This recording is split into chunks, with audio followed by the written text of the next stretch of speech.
So, recipes for dNTPs. So, as a way to just kind of review a little bit and kind of make sure that we don't get stuck in what is the central dogma in terms of thinking about information flow, we know that DNA is made into RNA, which is translated into protein, right? This is the central dogma, right? That says this process is transcription and then translation. Well, why I'm highlighting this, and again, this is the process for sort of the central dogma of biology, sort of taking DNA as a genetic code, transcribing it into the message of messenger RNA, and then translating it into proteins, which are really what are doing things. When we think about nucleotide synthesis, nucleotide synthesis actually happens in the reverse direction. We take NTPs, which are of the riboflavor, and then we are going to convert them into their deoxy counterparts. And the enzyme that does that is RNR. So RNR, again, is ribonucleotide reductase. Okay, so looking at sort of some structures here, right? So we've got our nucleotide, so we've got our base, our sugar, and in this case it's a nucleotide diphosphate, so two phosphates that we have there. The difference here between the nucleotide diphosphate and the deoxynucleotide diphosphate is again an OH at the 2' position versus a hydrogen. And the enzyme that does this conversion is ribonucleotide reductase. So that's why that's important. Now, you might say, well, why do we do it in that way? Well, the majority of nucleotides that we're going to see doing, physiological biochemistry in our body are not necessarily tied up in DNA as a genetic blueprint. They are, parts of lots of important sort of cofactors, coenzymes that we need. ATP is, used as is. So the majority that we're actually going to see are in that riboflavor, and the only use that we sort of have for those deoxy ones are when we're doing nucleotide synthesis and replicating our genome and doing DNA replication. Okay, so I want to talk a little bit over here about, and I'm going to come up top here in a second, but I just kind of want to come down here and just have sort of a simple way to sort of think about what's going on here. And so if we think about the ribonucleotides that we have, we've got A, G, C, and U. And so the deoxy flavors that we have are deoxy A, deoxy G, deoxy C. And if we carry this along, I'm writing deoxy-U here, but this is not something that we really see as being, biologically useful.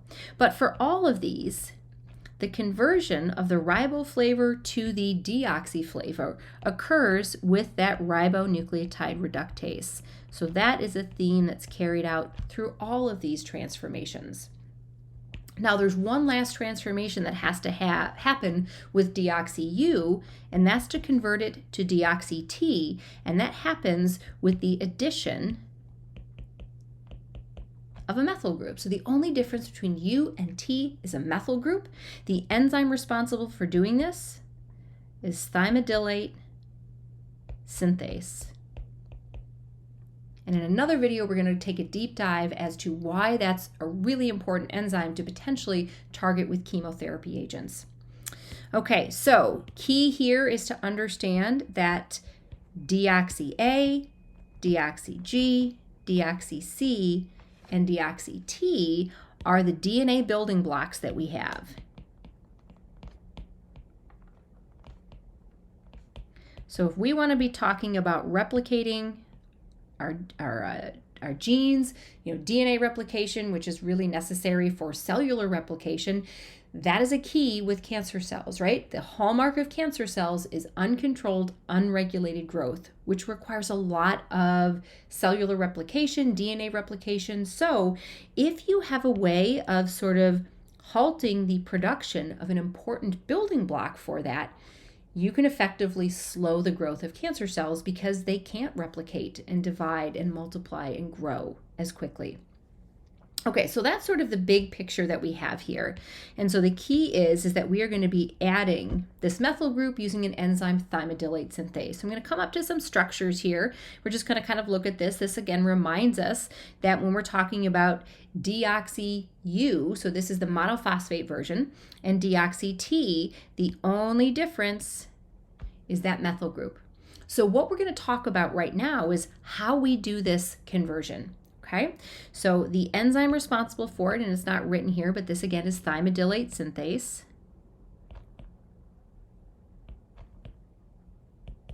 Okay, so thymidylate synthase is the enzyme that takes and adds that methyl group on this position here, or does, it's, not just as simple as adding it on, right? Because it's really swapping it out for that hydrogen, but we do this methylation chemistry that generates the T flavor from the U flavor. Okay, so the other piece that's important is to highlight what the methylating agent is.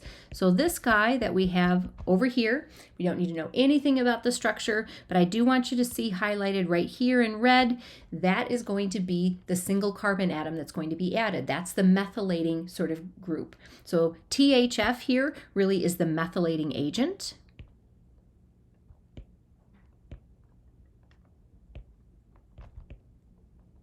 Okay, so the methylating agent is THF. So once it transfers its methyl group, it becomes DHF. Okay, so one aspect that we can actually target again for the ability for sort of chemotherapy drugs is to reconvert DHF back into THF uses an enzyme called DHF.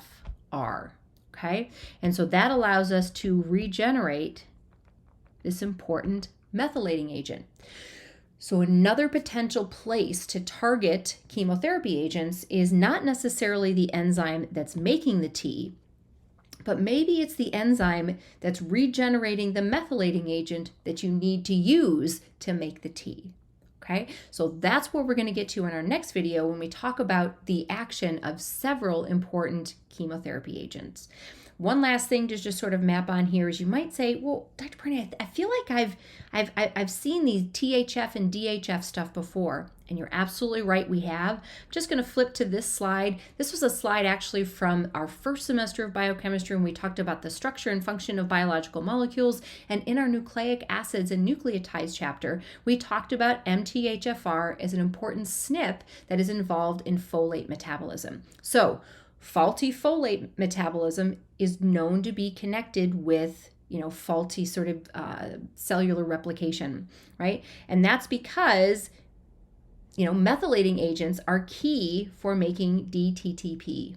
So again, here you can see DHF and THF. Now again, they're upstream of MTHFR, okay? But they still are part of this important folate metabolism pathway.